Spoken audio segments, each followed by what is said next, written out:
Halo semuanya, kembali di Benang Takdir. Semoga kalian semua selalu dalam keadaan baik ya. Buat kalian yang baru mampir, jangan lupa subscribe dan like kalau kamu suka konten Benang Takdir.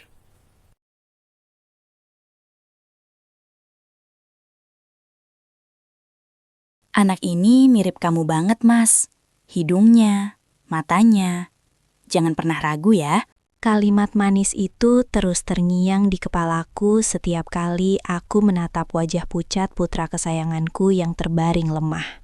Tapi siang ini, di lorong rumah sakit yang dingin, duniaku rasanya runtuh seketika saat dokter menyerahkan hasil lab itu.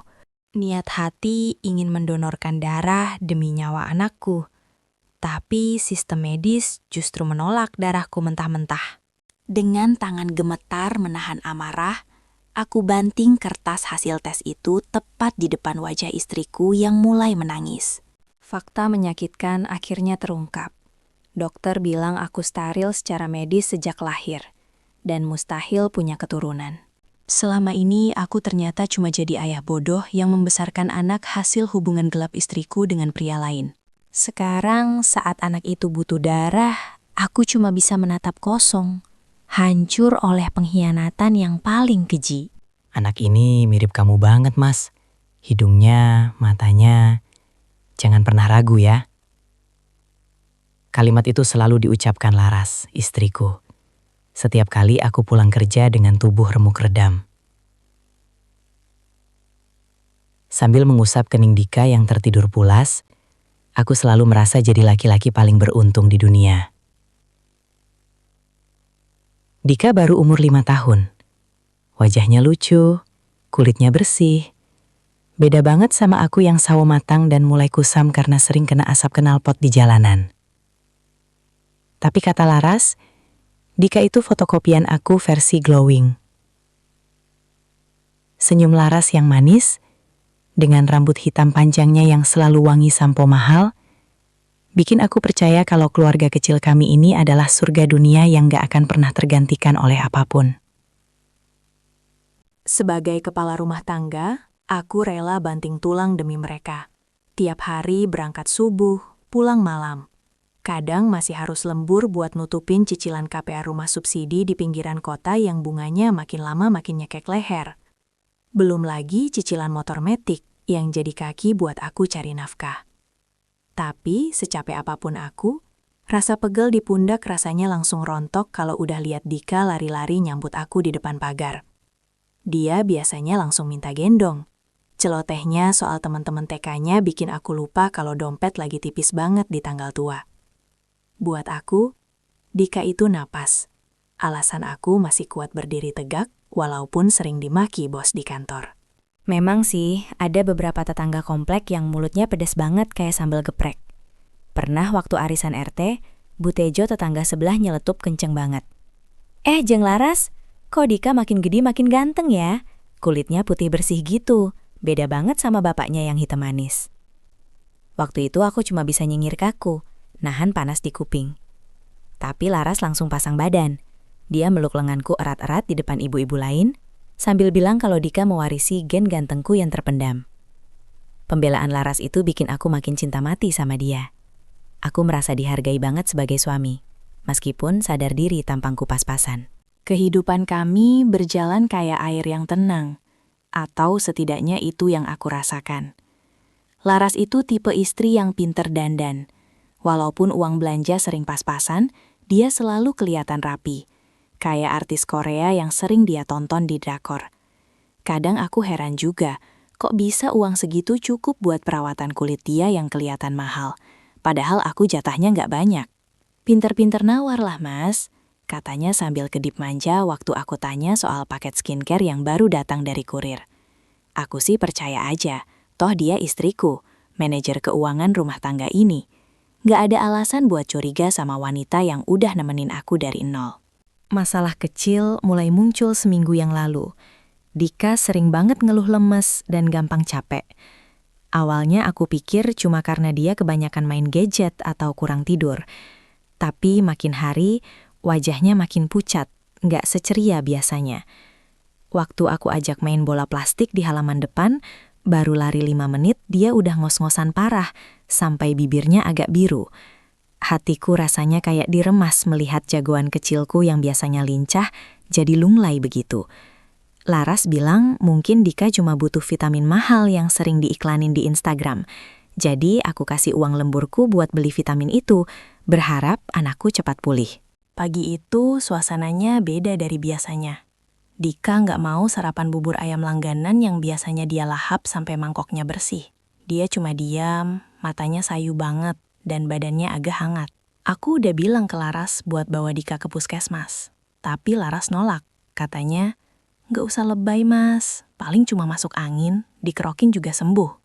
Karena takut telat ngantor dan kena potong gaji, aku akhirnya ngalah. Aku cium kening Dika yang terasa lembab oleh keringat dingin, pamit kerja dengan perasaan yang gak enak banget, kayak ada batu besar yang ganjel di ulu hati. Sepanjang jalan menuju kantor, pikiranku gak bisa lepas dari wajah pucat Dika.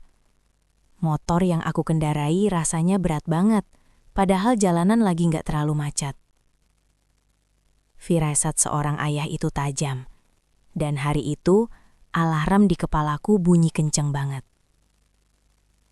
Sampai di kantor, aku gak bisa fokus kerja. Laporan di layar komputer cuma kelihatan kayak benang kusut. Aku bolak-balik cek HP, nunggu kabar dari Laras. Biasanya jam segini dia kirim foto Dika lagi main. Tapi hari itu, chatroom kami sepi. Cuma ada centang biru dari pesan terakhirku yang tanya, "Dika udah mendingan belum?" Tepat jam 11 siang, HP-ku bergetar panjang di atas meja. Nama Laras muncul di layar. Jantungku langsung deg-degan gak karuan. Pas aku angkat, suara Laras kedengeran panik setengah mati, diselingi isak tangis yang histeris. Mas pulang sekarang. Dika pingsan, Mas. Darahnya keluar dari hidung gak berhenti-berhenti. Aku takut, Mas. Suara jeritan Laras itu bikin duniaku gelap seketika. Tanpa mikir panjang, aku langsung sambar jaket dan kunci motor. Masa bodoh sama bos yang lagi teriak manggil namaku. Di kepalaku cuma ada satu tujuan, nyelamatin nyawa anakku. Aku ngebut kayak orang kesurupan membelah jalanan kota yang panas terik.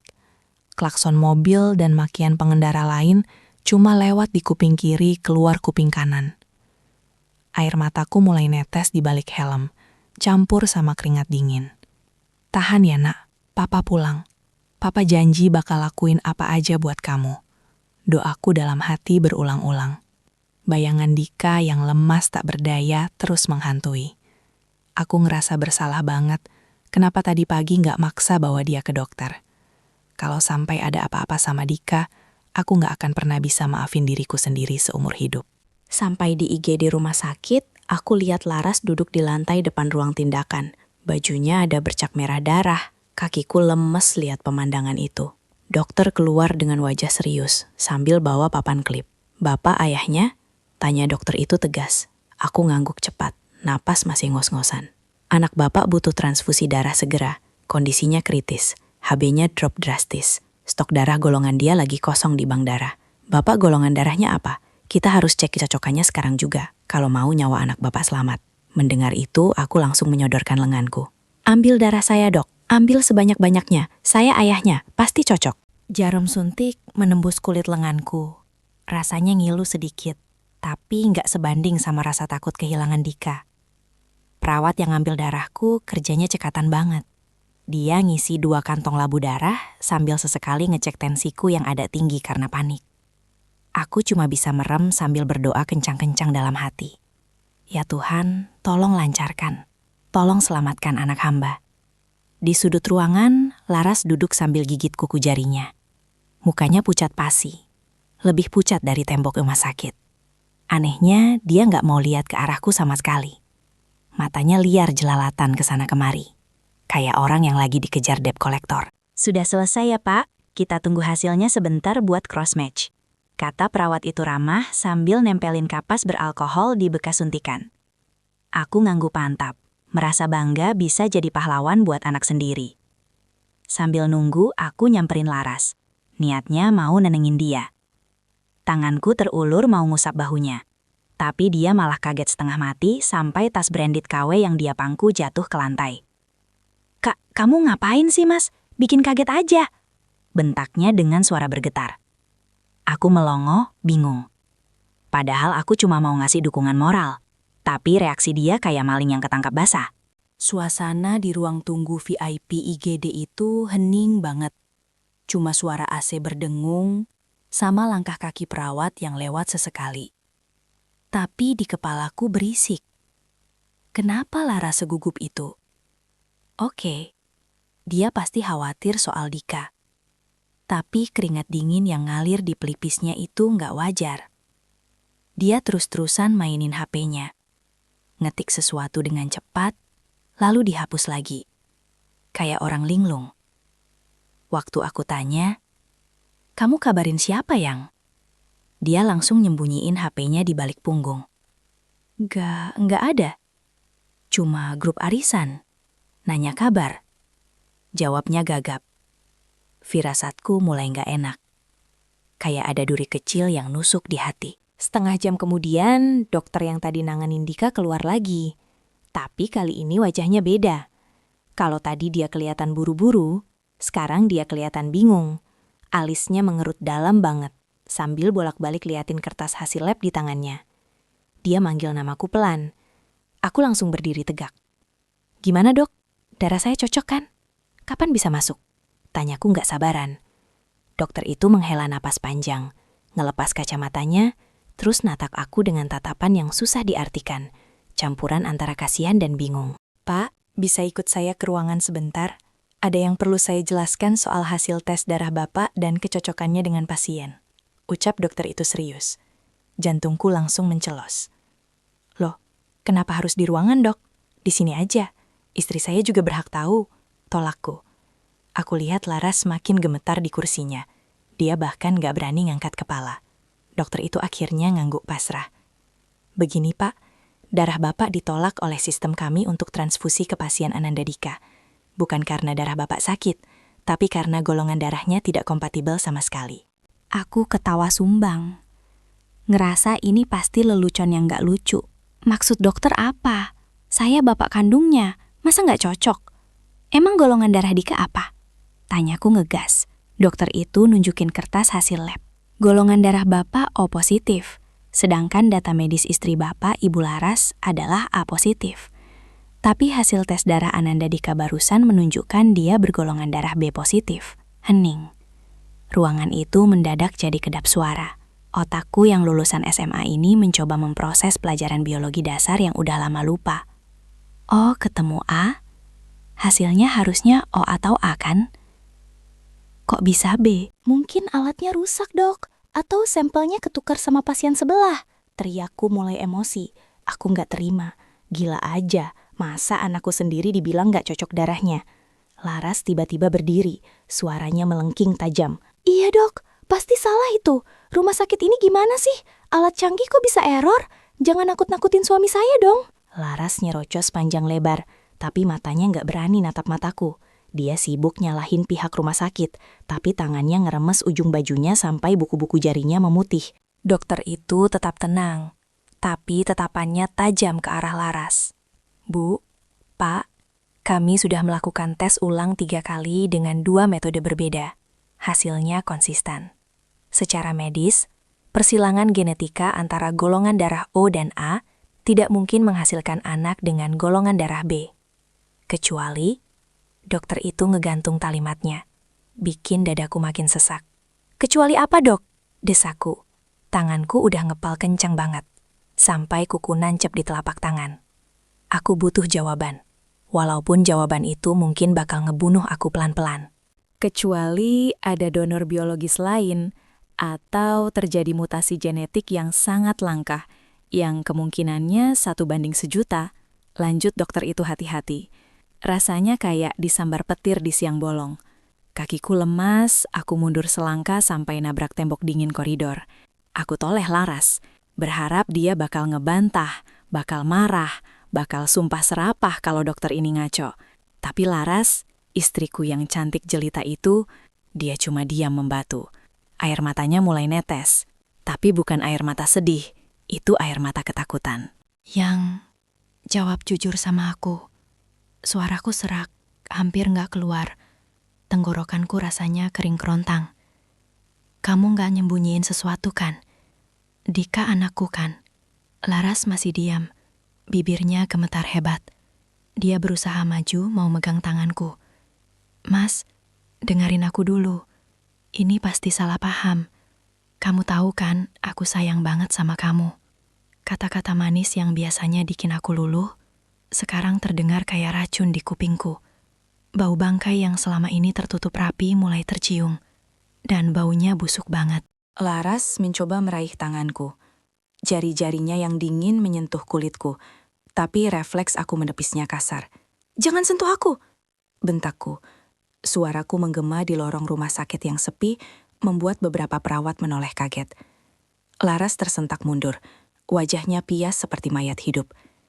"Mas, jangan teriak-teriak, malu dilihat orang," bisiknya sambil celingukan.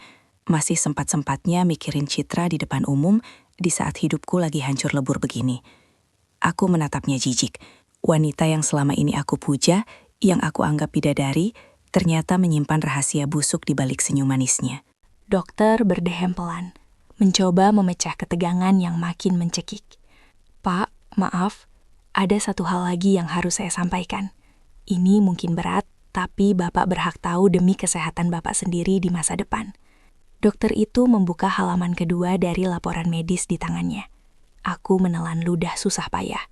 Rasanya seperti menelan kerikil tajam. Apalagi ini? Belum cukupkah fakta soal golongan darah tadi? "Apalagi, Dok? Bilang aja semuanya. Sekalian hancurin aja hidup saya hari ini." Tantangku putus asa. Saat kami melakukan screening darah Bapak tadi, kami menemukan anomali pada profil hormon Bapak. Untuk memastikannya, saya tadi meminta lab melakukan tes fertilitas cepat mumpung sampel darah Bapak masih ada. Jelas dokter itu dengan nada sangat hati-hati, seperti sedang menjinakkan bom. Dia menarik nafas panjang sebelum melanjutkan. Hasilnya menunjukkan Bapak mengidap kondisi azoospermia bawaan. Artinya, maaf Pak, saluran produksi sperma Bapak tidak berkembang sejak lahir. Secara medis, Bapak steril total. Mustahil bagi Bapak untuk membuahi sel telur secara alami. Duniaku berhenti berputar. Hening. Benar-benar hening. Suara dengung AC hilang. Suara langkah kaki hilang. Yang tersisa cuma suara detak jantungku sendiri yang memukul-mukul rongga dada saking kencangnya. Mandul? Aku mandul? Sejak lahir? Jadi, Dika? Anak yang selama 5 tahun ini aku gendong, aku suapin, aku banggain ke semua orang. Jadi Dika bukan anak saya, Dok? Tanyaku lirih. Air mata tanpa sadar menetes jatuh ke pipi. Dokter itu menggeleng pelan dengan wajah penuh simpati. Secara biologis, 100% bukan, Pak. Itu mustahil. Aku ambruk. Lututku nggak kuat lagi menopang tubuh. Aku merosot duduk di lantai rumah sakit yang dingin, menutup wajah dengan kedua tangan. Tangisanku pecah, meraung-raung kayak orang gila. Sakit banget. Rasanya lebih sakit daripada ditusuk pisau. Bayangan wajah Dika yang polos, tawaran nyahnya waktu aku gelitikin. Panggilannya, "Apa? Papa?" Semua berputar di kepalaku kayak kaset rusak. Ternyata selama ini, aku cuma badut. Badut yang capek-capek kerja banting tulang, buat ngehidupin anak orang lain. Anak dari laki-laki yang udah tidur sama istriku. Mas bangun mas." Laras ikut berlutut di depanku. Air matanya banjir membasahi pipinya yang mulus. "Maafin aku mas, aku hilaf. Sumpah aku gak bermaksud nipu kamu," rengeknya sambil berusaha meluk kakiku. Aku tendang pelan tubuhnya menjauh. Rasa jijikku udah sampai ubun-ubun. Aku berdiri sempoyongan. Menyeka air mata dengan kasar. Aku tatap wajah Laras lekat-lekat. Wajah yang dulu aku cinta mati, sekarang kelihatan kayak topeng iblis. Siapa Ras? Tanyaku dingin. Suaraku bergetar menahan amarah yang siap meledak. Siapa bapak kandung Dika? Jawab, teriakku di depan mukanya. Laras terisak makin keras. Bahunya terguncang hebat. Itu Mas Rio, mantan pacarku dulu. Jawabnya terbata-bata. Rio anak juragan tanah di kampung sebelah yang dulu pernah dia ceritain cuma teman masa kecil. Jadi, waktu kita nikah, kamu udah hamil anak dia? Tanyaku lagi. Memastikan seberapa dalam dia nusuk aku dari belakang. Laras mengangguk pelan. Kepalanya tertunduk dalam. Bangsat, bajingan. Aku rasanya mau muntah. Jadi pernikahan kami selama ini cuma kedok. Dia nikah sama aku cuma buat nyari bapak untuk anak haramnya. Karena si Rio gak mau tanggung jawab. Pantes saja, Dika lahir prematur 7 bulan, tapi berat badannya normal banget. Pantes saja, wajah Dika gak ada mirip-miripnya sama aku sedikit pun. Semua pujian Laras soal hidung kamu, mata kamu, itu semua cuma manis di bibir buat nutupin kebusukan dia.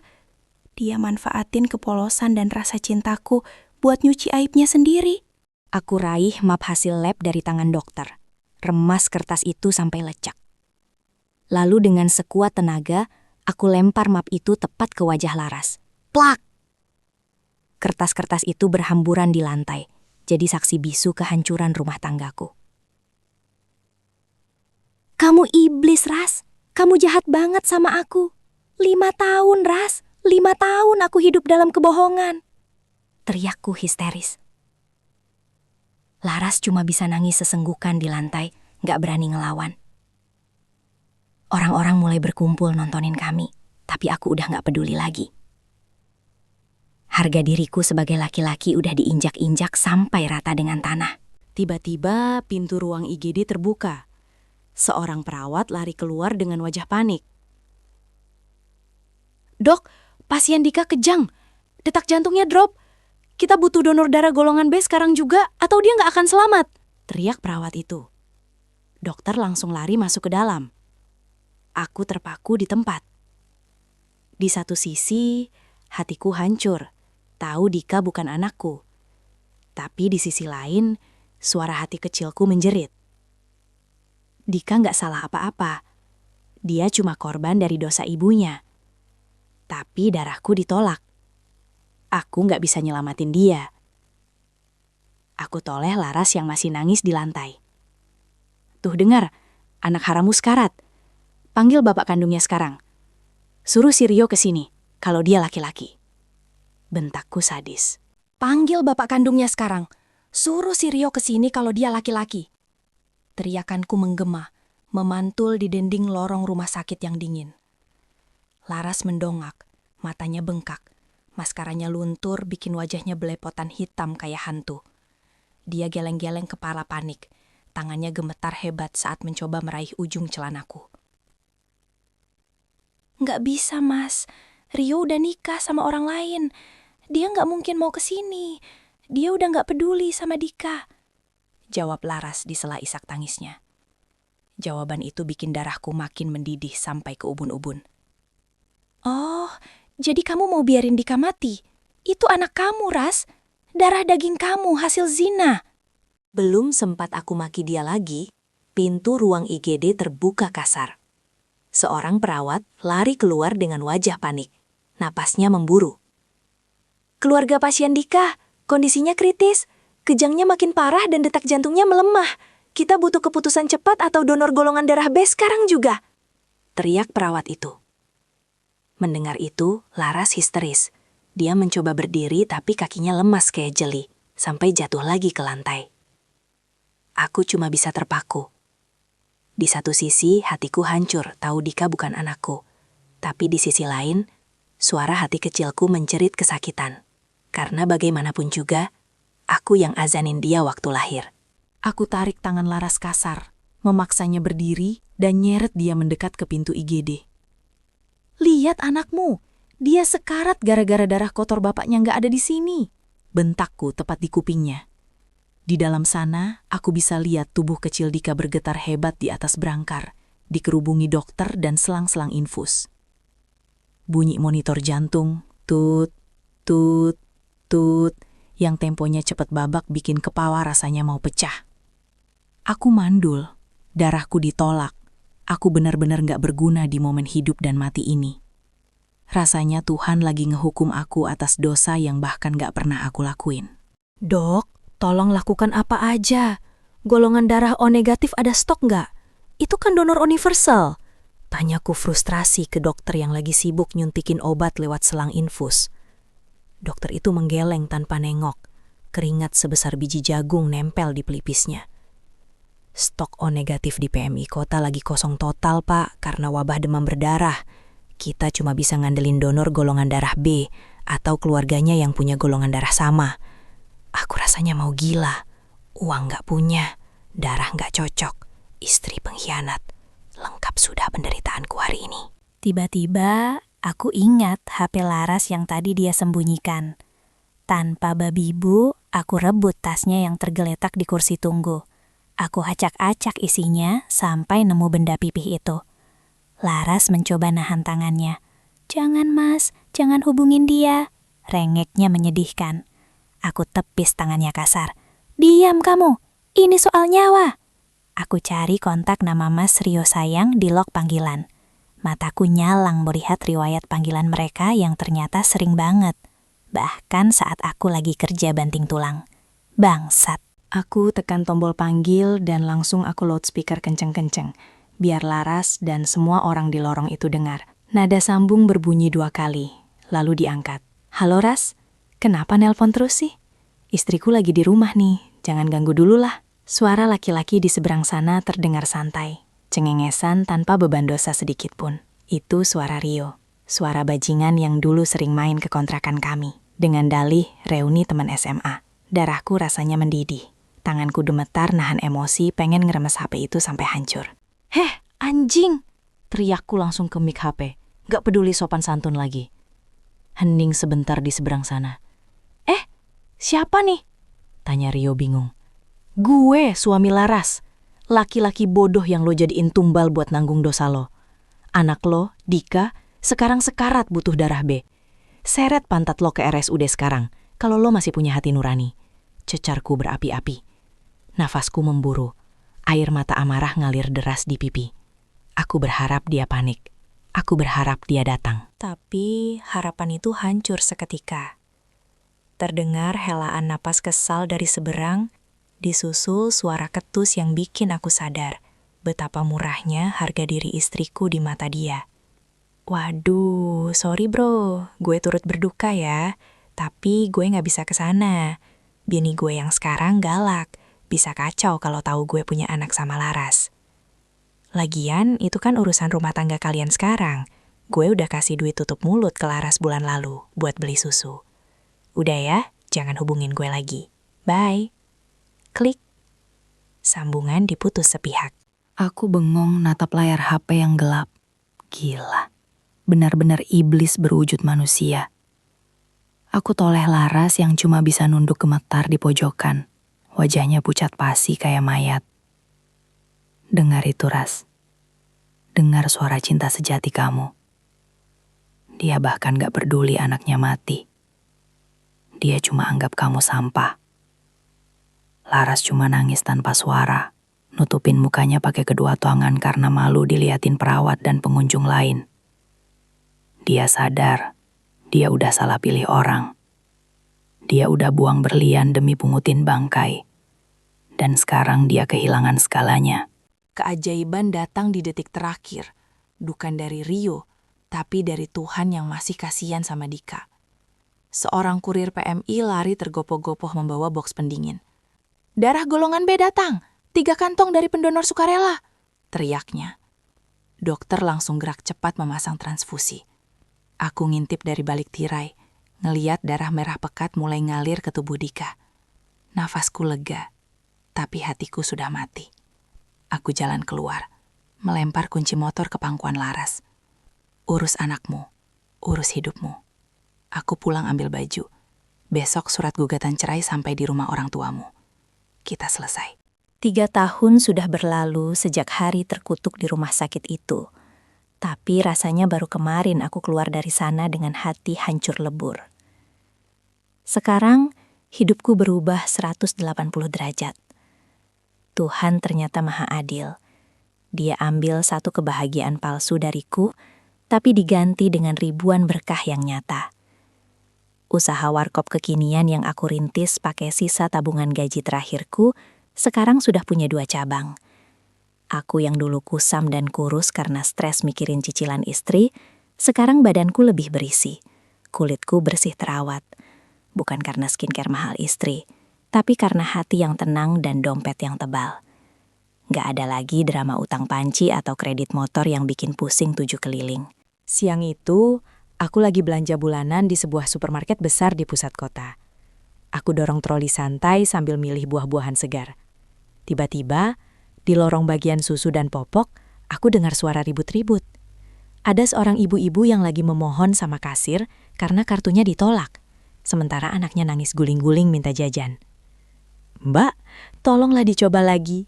Ini saldo PKH saya baru cair kok." Suara itu terdengar familiar, tapi serak dan menyedihkan. Penasaran, aku melangkah mendekat. Dek, jantungku berhenti berdetak sesaat. Bukan karena cinta, tapi karena kaget melihat siapa wanita malang itu. Itu Laras, mantan istriku yang dulu selalu tampil glowing bak artis Korea dengan baju-baju butiknya. Sekarang, dia nyaris gak bisa dikenali. Tubuhnya kurus kering, rambutnya yang dulu hitam berkilau kini kusam dan diikat asal-asalan pakai karet gelang. Dia cuma pakai daster rumahan yang warnanya sudah pudar dan sandal jepit tipis. Di sampingnya, Dika berdiri memeluk kaki ibunya. Bajunya kekecilan dan lusuh. Pemandangan itu kontras banget sama aku yang berdiri tegap pakai kemeja rapi dan jam tangan baru. Karma benar-benar bekerja dengan cara yang brutal. Laras menoleh saat merasa diperhatikan. Matanya membelalak kaget saat melihatku. Mas Teguh," panggilnya ragu. Dia buru-buru merapikan rambutnya, mencoba menutupi rasa malunya. Tapi percuma. Aib kemiskinan itu terpampang jelas dari ujung kepala sampai ujung kaki. Aku cuma mengangguk datar. "Apa kabar, Ras?" tanyaku singkat. Pertanyaan basa-basi yang sebenarnya nggak butuh jawaban. Laras langsung mewek. Air matanya tumpah di tengah lorong supermarket itu. Dia maju selangkah, mau meraih tanganku. Tapi aku mundur menjaga jarak. "Mas, tolong aku mas. Hidupku hancur." Laras mulai curhat tanpa diminta. Ternyata, setelah aku ceraikan tanpa harta gono gini, karena pengadilan membuktikan dia berzina dan memalsukan nasab anak, dia luntang-lantung. Si Rio, cinta sejatinya itu, ternyata penipu ulung. Dia bukan cuma ninggalin Laras, tapi juga nipu Laras pakai pinjaman online atas nama Laras sampai puluhan juta. Sekarang Laras dikejar-kejar debt kolektor, diusir dari kontrakan, dan harus kerja serabutan cuma buat beli makan Dika. Orang tuanya di kampung juga malu dan gak mau nerima dia lagi. "Mas, kamu lihat Dika kan? Dia kangen banget sama papahnya. Tolonglah mas, kita mulai lagi dari awal. Aku janji bakal jadi istri yang baik. Aku nyesel banget mas, sumpah demi Tuhan aku nyesal." Rengeknya sambil nunjuk Dika yang natap aku dengan tatapan kosong. Jujur ada rasa iba melihat Dika. Anak itu gak salah apa-apa. Tapi membayangkan harus kembali sama wanita ular ini, maaf, aku bukan keledai yang jatuh ke lubang yang sama 2 kali. Rasa cintaku sudah lama mati, dikubur bareng hasil tes DNA hari itu. "Dika bukan anak aku, Ras. Bapaknya si Rio kan, minta tanggung jawab sama dia," jawabku dingin. Laras menggeleng frustrasi. "Rio di penjara, Mas, kasus narkoba. Aku nggak punya siapa-siapa lagi selain kamu." Aku tersenyum miris. Jadi dia cari aku cuma karena kepepet. Cuma karena sumber dana utamanya masuk penjara. Cek, Laras nggak pernah berubah. Dia cuma parasit yang cari inang baru buat diisap darahnya. Tiba-tiba, seorang wanita cantik berhijab datang menghampiriku sambil membawa 2 cup es kopi. Wajahnya teduh, senyumnya tulus. Beda jauh sama senyum palsu Laras dulu. Mas Teguh, ini kopinya. Yuk ke kasir, nanti keburu sore. Mau ke tempat catering buat persiapan nikahan kita. Ucapnya lembut sambil menggandeng lenganku mesra. Itu Nisa, calon istriku. Wanita solehah yang menerima kekuranganku apa adanya. Yang tahu aku mandul, tapi tetap mau menua bersamaku. Dia memandang Laras bingung. "Siapa, Mas?" tanyanya sopan. Wajah Laras langsung pucat pasi, mulutnya ternganga tak percaya. Dia melihat Nisa yang anggun dan bersahaja, lalu melihat dirinya sendiri yang berantakan. Rasa minder menghancurkan sisa-sisa harga dirinya. Aku tersenyum pada Nisa, lalu menatap Laras untuk terakhir kalinya. "Oh, ini cuma kenalan lama, Yang. Orang masa lalu yang sudah salah jalan," jawabku santai. Aku rogoh dompet, mengambil 2 lembar uang merah, lalu aku selipkan ke tangan kecil Dika. "Buat jajan kamu ya, Nak. Sehat-sehat." Tanpa menoleh ke Laras lagi, aku rangkul Nisa dan berlalu pergi. Dari kejauhan, aku masih bisa dengar tangisan Laras yang meraung-raung menyesali nasibnya. Tapi bagiku, suara itu sudah nggak ada artinya lagi. Dia yang menanam pengkhianatan, sekarang dia yang harus memanen badai penderitaan. Aku belajar satu hal penting dari semua ini. Jangan pernah takut kehilangan sesuatu yang bukan hak kita. Karena saat kita melepaskan pengkhianat, Tuhan sedang menyiapkan pengganti yang jauh lebih mulia. Hidupku baru saja dimulai. Dan kali ini, tanpa kebohongan.